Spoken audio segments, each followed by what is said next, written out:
Grabe, 2025 na pero ang drama ng mundo, parang teleserye na walang ending. May gera na naman. Iran, Israel, ibang bansa, parang ang daming galit. Parang lahat ng bansa may tampo sa isa't isa. E tayo dito, tahimik lang, kumakain ng chichirya habang nagbabasa ng news na parang, ay, grabe siya oh. Pero real talk, nakakabigat sa puso.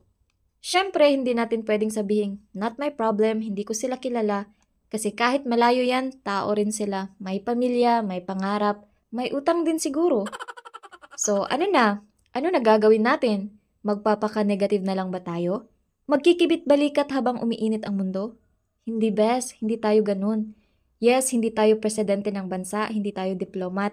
Heck, minsan nga hirap pa tayong mag-reply sa group chat ng tropa. Pero guess what?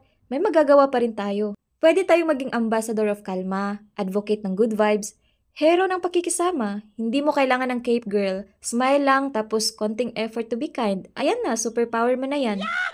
Imagine mo to, kung lahat tayo marunong makinig, marunong umintindi at marunong magpatawad, baka tapos na yung away sa world stage.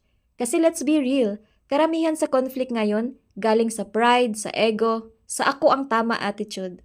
Pero hindi natin kailangan patulan yan. Instead, let's be part of the peace process. Kahit small scale, pwede sa barangay level muna, baka nga sa group chat level muna. Baby steps. You don't need to fix the whole world. You just need to do your part. Small things, big heart, be kind, be informed. Minsan kahit chismis pa lang ng global issues, i-google mo muna bago mag-comment. Minsan kasi yung gera mo ay sa comment section lang pala. But seriously, in a world full of noise and conflict, be the peace. Be the one who listens, who understands, who chooses to help instead of hate. Kasi at the end of the day, the world doesn't need more critics. It needs more people who care.